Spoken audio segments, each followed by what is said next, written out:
Hello, hi everyone. This is Dr. Sana Khan, your biology expert, and you're watching my channel NEET Biology Anvila. So human reproduction chapter में आगे बढ़ते हैं and आज शुरू करते हैं लेक्चर नंबर 9 जो कि हम पढ़ेंगे अबाउट फर्टिलाइजेशन जिसको हम सिंगैमी भी कहते हैं। अगर अभी तक आपने लेक्चर नंबर 7 एंड 8 नहीं देखा है तो जाइए और देखिए। वहां पर हमने एम्ब्रियोनिक डेवलपमेंट इन डिटेल बात करी हुई थी जहां से आप खुद अपने नोट्स भी निकाल सकते हैं। So if you want, you can just make the notes from the PPT. These would be the best notes for you to study as well as to remember a lot of stuff. Okay because मैं तो हमेशा अपने बच्चों को कहती हूँ कि notes बनाकर पढ़ना और खुद के बनाए हुए नोट्स से पढ़ने में बहुत ही ज्यादा फायदा होता है। बिकॉज जब आप खुद बनाते हो तो वो आपके ब्रेन में रजिस्टर हो जाता है एंड आपको फटाफट से याद हो जाता है। सो आप ये पीपीटी यूज करके अपने नोट्स बनाइए और मार्क्स लेके आइए। चलिए, सो आज हम without wasting time let us talk with the topic fertilisation जिसको हम कहते हैं syngamy. So what is fertilization? Fertilization is a process of fusion of haploid male and haploid female gamete to form a diploid zygote. ये आपने lower standard से पढ़ा है, like 9 10th में आपको पता है कि जाइगोट क्या होता है। Zygote is a fusion of male and the female haploid gamete. Male gamete is the sperm and the female gamete is the ovum. तो ये जब दोनों फ्यूज होते हैं तब बनता है आपका diploid zygote.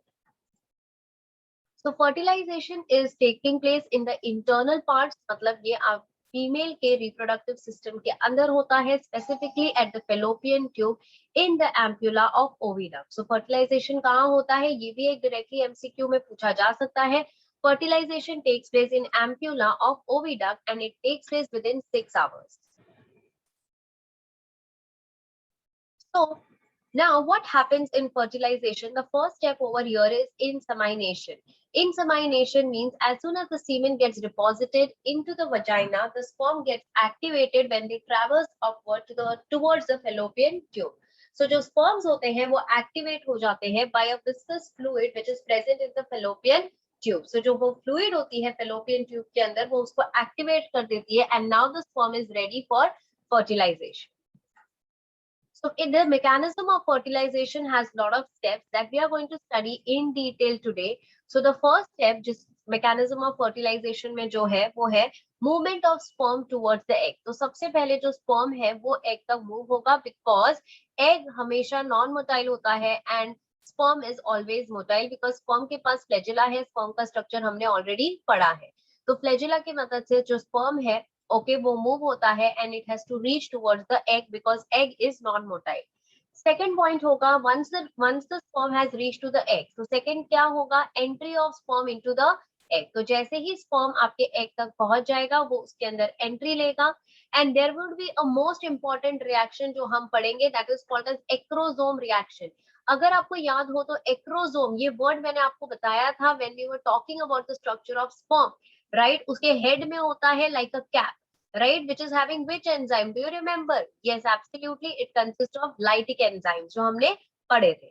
The fourth step would be after this reaction the ovum will get activated because ovum has also to get activated and finally जब दोनों activate हो जाएंगे तो egg and sperm fuse होंगे और आपका zygote बनेगा।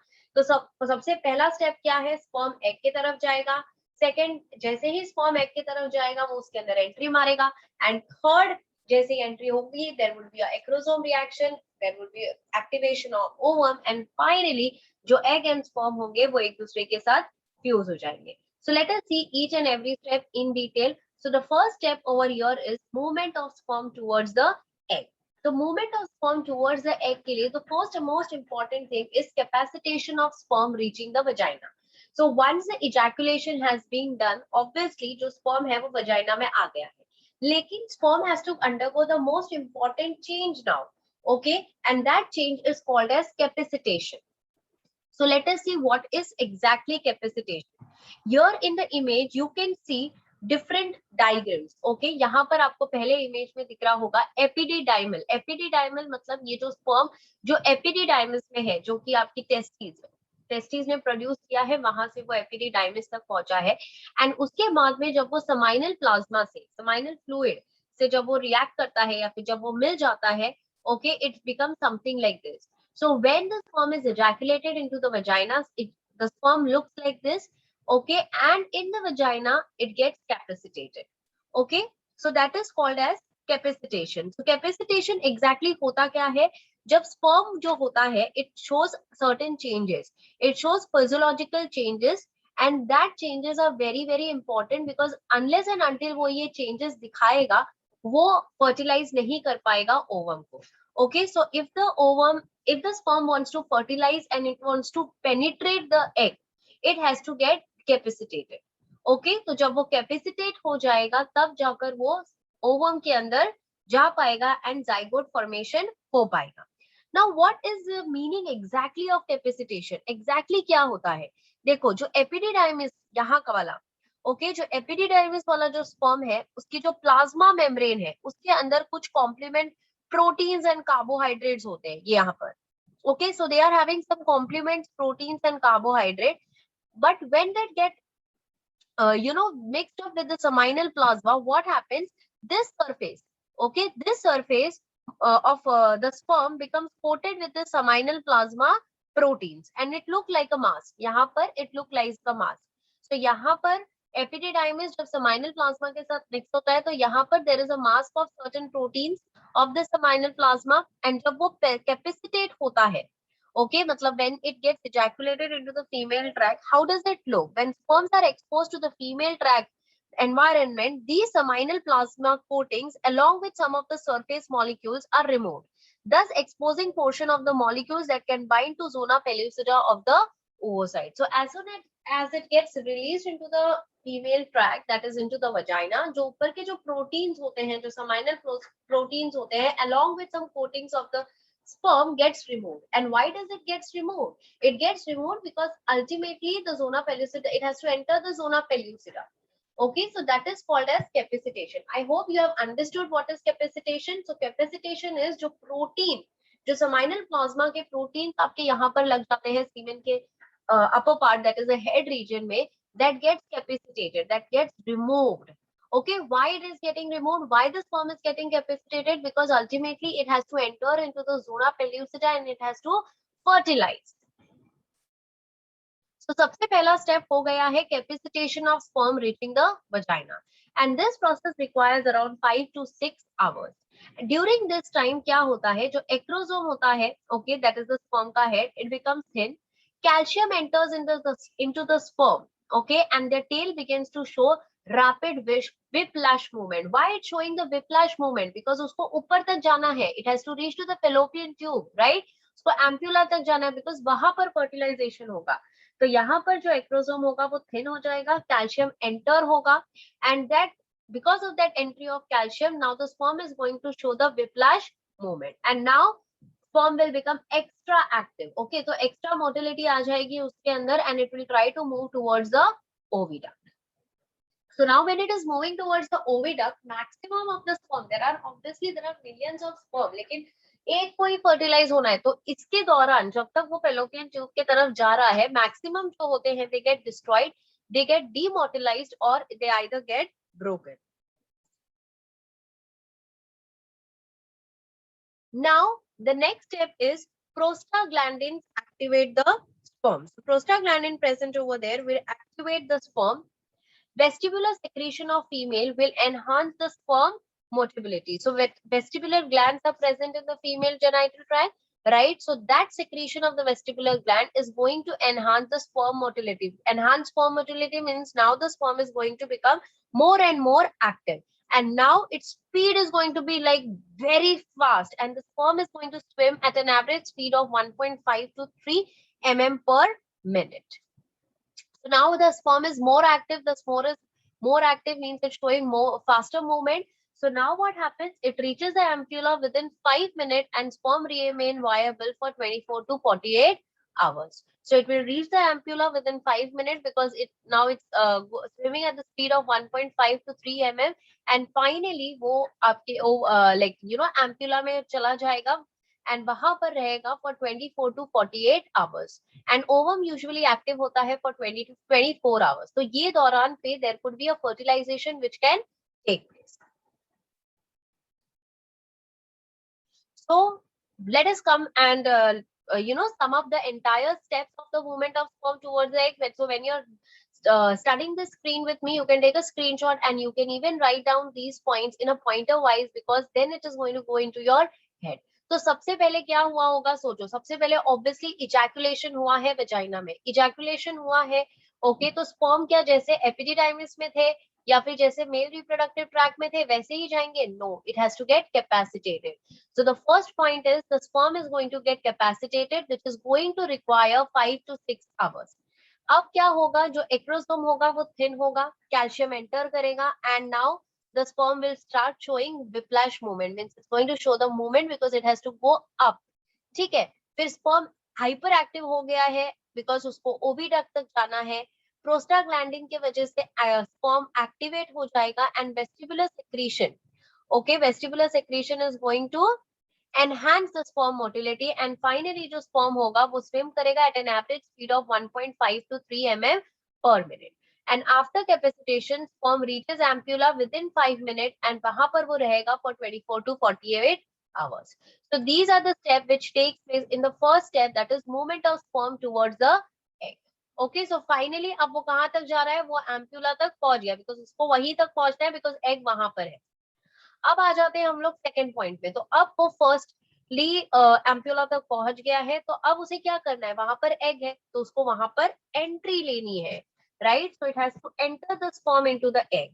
सो only few hundred out of around 400 million sperm, there are 400 million sperms जो रिलीज होते हैं, उनमें से सिर्फ कुछ ही होते हैं, लाइक 200-300 कुछ ही होते हैं जो एम्प्यूला तक पहुंच पाते हैं. बट एक ही स्पर्म होगा जो कि ओवम को फर्टिलाइज करेगा. नाउ क्या, sperm will lie against the ovum because ovum static है, वहां पर स्पर्म वहां तक पहुंच रहा है, तो स्पर्म आपके ओवम के अगेंस्ट है, वहां पर है वो. एंड उसका जो एक्रोसोम है, ओके, एक्रोसोम अब रिलीज करेगा lytic enzymes like hyaluronidase and corona penetrating enzyme. So इनको हम कहते हैं लाइसिन्स. क्या कहते हैं हम? लाइसिन्स. तो एक्रोसोम से क्या रिलीज होगा? हाइलोरिनिडेज एंड कोरोना पेनिट्रेटिंग एंजाइम. तो जैसे ही आपका स्पर्म ओवम के अगेंस्ट होगा, ओके, मतलब अपोजिट डायरेक्शन में होगा लाइक दिस, तो एक्रोसोम रिलीज करेगा. ये देखो, जैसे ही वो कांटेक्ट पे आया, एक्रोसोम रिएक्शन हो रहा है, मतलब एक्रोसोम रिलीज कर रहा है lysin enzyme, that is hyaluronidase and corona penetrating enzyme. क्यों ये हो रहा है? ताकि जो स्पर्म हेड है अब वो जोना पेल्यूसिडा के अंदर जा सके. Okay, so they separate and dissolve the cells of corona radiata. So corona radiata आपको याद है, the innermost layer जो granulosa cells की होती है वो चेंज हो जाती है into corona radiata. उसके बाद आता है आपका zona pellucida. So अब ये जो हाइलोरिनिडेज है एंड कोरोना पेनिट्रेटिंग एंजाइम्स है, ये रीजन के, ओके, यहाँ पे जैसे ही वो कांटेक्ट पे, ये रीजन के क्या करेगा, ये रीजन के कोरोना रेडिएटा सेल्स को डिस्ट्रॉय कर देगा. And why? Because it has to go inside the zona pellucida of egg. Okay, and हमने प्रीवियस लेक्चर में पढ़ा है इन क्लीवेज की जोना पेल्यूसिडा इंटैक्ट रहता है टिल ब्लास्टोसिस स्टेज, राइट. हमने पढ़ा है इन द प्रीवियस लेक्चर. तो जोना पेल्यूसिडा पूरा का पूरा डिस्ट्रॉय नहीं होने वाला है.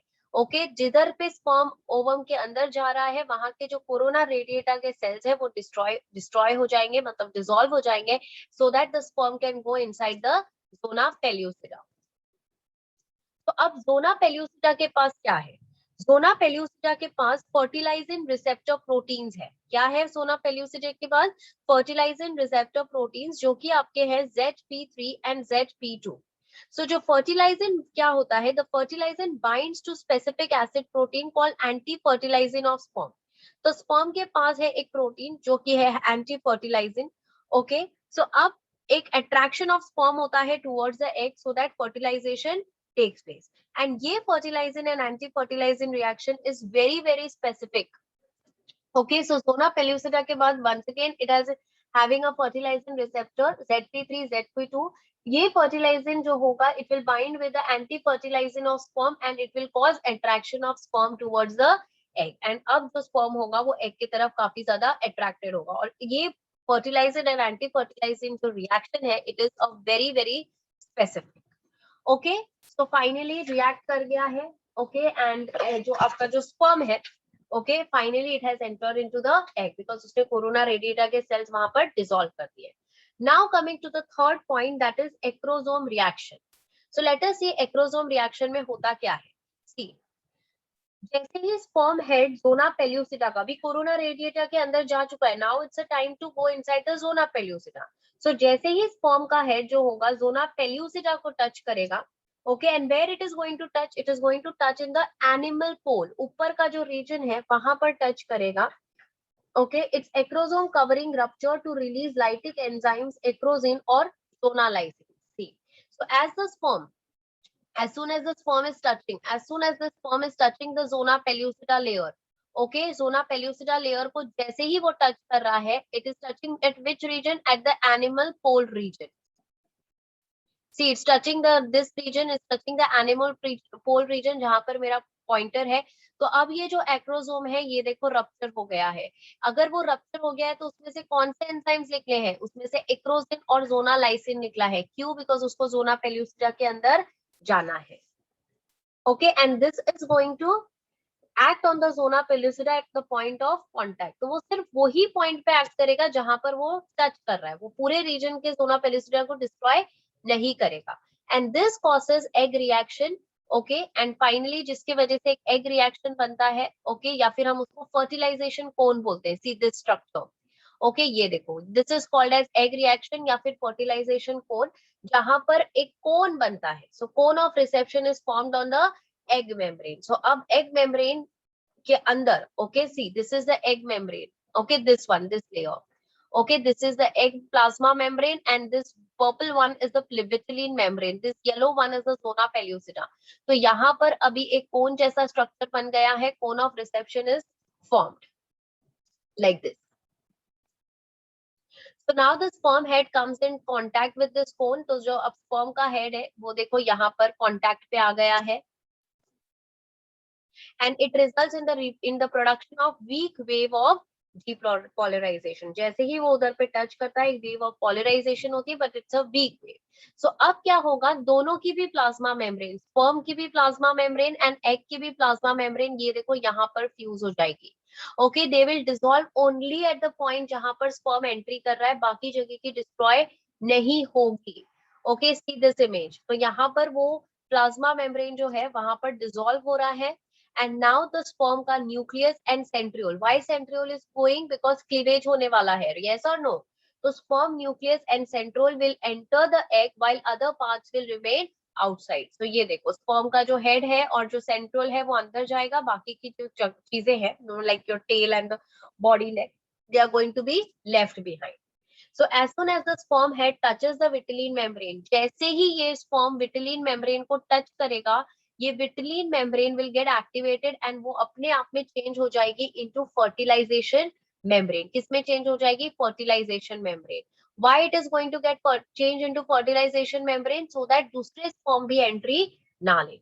ओके, सो क्या होगा, जैसे ही वो vitelline membrane fertilization membrane में change हो जाएगी, the receptors, okay, zona pellucida में जो receptors थे to receive the sperm, right, वो deactivate हो जाएंगे and now the other sperm will not be able to enter and there will be a space created। यहाँ पर दिख रहा है अभी फ्यूजन के बाद, ये देखो यहाँ पर एक स्पेस क्रिएट हो जाएगी जिसको हम कहेंगे पेरीविटिलीन space, and this space will be formed after the fertilization membrane and this will prevent any further entry of sperm into the egg। polyspermy will be avoided। so ये जो विटिलीन मेम्ब्रेन है वो fertilisation membrane में change हो जाएगी, पेरीविटिलीन space create हो जाएगी जिसकी वजह से दूसरे स्पर्म एंट्री नहीं होगी एंड पॉलीस्पर्मी अवॉइड हो जाएगी। okay, so that is the next reaction, that is activation of ovum। okay, so now sorry, that was the acrosome reaction। so acrosome reaction आपका आता है point number 2 में ही, that is entry of sperm into the egg। I hope you all are clear with कि कैसे entry of egg होती है। जैसे ही आपका जो स्पर्म है वो यहाँ पर ऑब्वियसली सबसे पहले कोरोना रेडिएटा के सेल्स डिस्ट्रॉय हुए, वो डिसॉल्व हो गए। ओके, जैसे ही हेड ने टच किया यहाँ पर तो एक्रोसोम बर्स्ट हुआ, एंजाइम्स रिलीज हुए, कोन बना एंड फाइनली दोनों की मेम्ब्रेन डिसॉल्व हुई जिसमें से ओनली हेड एंड सेंट्रियोल अंदर गया and the remaining thing was the red. So this gives out and finally after getting in contact with the vitelline membrane it resumes meiosis 2 and thus it gives out the second polar body। Okay, तो जैसे ही आपका जो sperm है वो विटिलिन membrane के contact में आया तो उसने मियोसिस 2 कंप्लीट कर दिया। हमने क्या पढ़ा था कि जो एग है उसमें मियोसिस 2 अरेस्ट हो जाता है at the metaphase stage. So now it gets completed and finally meiosis 2 complete हो जाता है एंड मियोसिस 2 कंप्लीट होने के बाद second polar body is released. So now the germinal vesicle organized itself into the female pronucleus and now it is called as true ovum. So germinal vesicle याद है मैंने आपको बताया था structure of ovum में पढ़ाया था कि जो germinal vesicle है that the nucleus of the ovum वो अब change हो जाता है into female pronucleus and जैसे ही female pronucleus बनता है हम उसको कहते हैं true ovum. So now that's all about the activation of ovum. ठीक है, so activation of ovum में क्या होगा? एक्टिवेशन ऑफ ओवम में मियोसिस 2 कंप्लीट होगा, that is the most important point. And जो न्यूक्लियस होगा, ओवम का जो न्यूक्लियस होगा, it will change into the female pronucleus and finally इसको हम कहेंगे ट्रू ओवम या फिर true egg. Now let us come to the last point जहां पर हम पढ़ेंगे about the fusion of egg and sperm. So fusion of egg and sperm में क्या पढ़ेंगे? जो कवरिंग है of male and female pronucleus. अभी हमने पढ़ लिया है कि स्पर्म का जो न्यूक्लियस है वो उसने ही एंट्री मारी है एग के अंदर, तो मतलब अब सिर्फ यहाँ पर न्यूक्लियस है। सो मेल एंड फीमेल की जो प्रोन्यूक्लियस है, ओके, प्रोन्यूक्लियाई है, वो डीजेनरेट हो जाएंगे and chromosomal pairing takes place. This is how the fusion of nuclei is taking place. Okay, sperm का only head is going, this is the ovum का nucleus, ये दोनों फ्यूज हो रहे हैं, देखो यहाँ पर। ओके, दोनों फ्यूज हो रहे हैं and this is resulting in the formation of synkaryon या फिर हम इसको कार्योगैमी भी कह सकते हैं बिकॉज यहाँ पर दो न्यूक्लियस फ्यूज हो रहे हैं। So you can call it as karyogamy, you can call it as synkaryon, you can call it as syngamy. ठीक है, so formation of synkaryon by a process called as syngamy or karyogamy and finally we say that zygote is formed। तो जैसे ही दो sales आपके जो दो nuclei है वो फ्यूज हो गए, हम ये कहते हैं कि जाइगोट फॉर्म्ड हो गया है। एंड जो प्रॉक्सिमल सेंट्रियोल था वो जो स्पर्म से अंदर गया था, it will be now helping in the cleavage, right. हमने क्या पढ़ा था? हमने पढ़ा था ना प्रॉक्सिमल सेंट्रियोल का फंक्शन क्या था? क्लीवेज करना। क्लीवेज ऑलरेडी अपलोडेड है, अगर आपने नहीं देखा है तो आप जाइए और वहां पर देखिए कि कैसे जाइगोट से क्लीवेज होता है, मतलब कैसे जाइगोट से 2, 4, 16 ब्लास्टोमर्स बनते हैं, फिर मोरियोला, फिर ब्लास्टुला, फिर गैस्ट्रुला, 3 लेयर एंड फिर वो 3 लेयर से कैसे different parts of the body बनते। That is already uploaded on my channel, please go and watch so that it becomes clear in your mind. So let us come to the last part of fertilization, that is significance of fertilization. Significance of fertilization क्या है? जो secondary oocyte है, okay, यहाँ पर जो secondary oocyte था उसने अपना oogenesis कंप्लीट कर लिया है एंड बन गया है मैच्योर ओवम। जो डिप्लॉइड क्रोमोसोमल नंबर था अब वो रिस्टोर हो गया है इन द जाइगोट बिकॉज दो हैप्लॉइड सेल ने फ्यूज कर लिया है। सेंट्रियोल जो कि डिवीजन के लिए रिक्वायर है वो स्पर्म देता है बिकॉज ओवम में नहीं होता है। And finally fertilisation results in variation of the offspring is and the sex of the offspring is determined. So fertilization is very important for variations, right? Because यहाँ पर दो nucleus fuse हो रहे हैं which is resulting ultimately into variation and finally the sex of the offspring is also determined. So this is all about the fertilization. As I repeat, we can just revise once again. So fertilization में हमने पढ़ा है कि mechanism में total steps जो होते हैं वो पहला था movement of sperm towards the egg। तो स्पर्म टुवर्ड्स द एग, अगर आपको याद हो तो वो जो स्लाइड जिसमें 1, 2, 3 ऐसे बॉक्सेस बनाए थे जहां पर कैपेसिटेशन 5 से 6 घंटे लगते हैं, फिर आपका एक्रोसोम थिन होता है, कैल्शियम अंदर जाता है, फ्लैश मूवमेंट होता है, स्पर्म एक्टिव हो जाते हैं, राइट, बिकॉज उसको ऊपर जाना होता है and finally it reach to the ampulla within 5 minute and वहां पर वो वायबल होता है फॉर 24 to 48 आवर्स। फिर second step that is entry of sperm into egg में हमने पढ़ा कि सिर्फ कुछ ही 100 होते हैं जो एम्प्यूला तक पहुंच पाते हैं, ओके, एंड वहां पर पहुंचने के बाद ओके जो रिएक्शन होता है उसको कहते हैं हम एक्रोसोम रिएक्शन, ओके, और एक्रोसोम रिएक्शन के पहले okay there should be an attraction जिसको हम कहते हैं fertilising anti fertilising reaction, okay. तो एक्रोसोम जो होगा स्पर्म का, because sperm will be lying against the egg, देखो ऐसे sperm will be lying against the egg, तो स्पर्म के यहाँ पर अराउंड कुछ एक्रोसोम होगा जो कि रिलीज करेगा lysins like hyaluronidase and corona penetrating enzymes. ये कोरोना पेनिट्रेटिंग एंजाइम्स क्यों चाहिए? बिकॉज द कोरोना रेडिएटा के जो सेल्स है वो डिसॉल्व होने चाहिए Okay, and finally now the sperm has to enter into the zona pellucida. तो zona pellucida के पास fertilizing receptor proteins हमने पढ़े, वो bind करते हैं with the anti-fertilizing of sperm, and this is a very specific reaction called as fertilizing anti-fertilizing reaction. इसके बाद आपका होगा एक्रोसोम रिएक्शन, जहां पर एक्रोसोम की जो प्लाज्मा मेम्ब्रेन होगी वो पूरी तरीके से बर्स्ट हो जाएगी, राइटिक एंजाइम रिलीज हो जाएंगे, एंड आपकी जो मेम्ब्रेन है, ओके, जो मेम्ब्रेन है उसमें कोन जैसा स्ट्रक्चर बन जाएगा।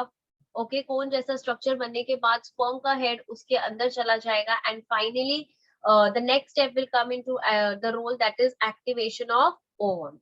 And activation of ovum में हमने क्या पढ़ा कि meiosis 2 complete हो जाएगा, जो में फीमेल न्यूक्लियस है वो फीमेल प्रो न्यूक्लियस में कन्वर्ट हो जाएगा, एंड दोनों and at the last step that is the fusion of egg में क्या होगा, दोनों का भी जो न्यूक्लियस होगा that is male pro nucleus and female pro nucleus, दोनों बाइंड करेंगे and zygote will be form. Zygote के बाद वाला जो स्टेज है दैट इज क्लीवेज, ओके, वो ऑलरेडी अपलोडेड है इन द लेक्चर नंबर 8, एंड जो गैस्ट्रुलेशन है that's already uploaded in the lecture number 9। Fertilisation actually lecture 7 होना चाहिए था बट लेट हो गया पीपीटी बनाने में, इसलिए I have uploaded now. So if you want, you can first see this and then you can go towards the cleavage and you can go towards the last gastrulation. ठीक है, इसके बाद chapter के बहुत छोटे छोटे सेक्शंस बचते हैं, जैसे कि प्लेसेंटा हो गया, पार्चुरेशन हो गया, कॉन्ट्रासेप्शन हो गया। सो दीज ऑल पार्ट्स, इसमें से जो भी चीजें important होगी, slowly I will be uploading in a very short manner, maybe I'll upload it in the form of you know a shorts, because ये बहुत छोटा छोटा सेक्शन है जो एग्जाम के लिए, एमसीक्यू के लिए, but still it is important, so I may upload it in the form of shorts और I may upload it in the form of videos, I obviously you will come to know soon. So I hope आपको ये maximum जो part of the chapter जो हो गया है वो समझ में आया है। अगर नहीं समझ में आया है तो please write it in the comment box, या फिर आप मुझे मेल भी कर सकते हो, and my mail ID is neatbiologyunplugged@gmail.com. So I'll meet you soon with the next lecture or maybe with the next topic very much soon. And till then, bye everybody. Take care, study hard, work hard, and try to achieve your goals. And really, you just need one thing, that's hard work for achieving your goal. Bye. Take care.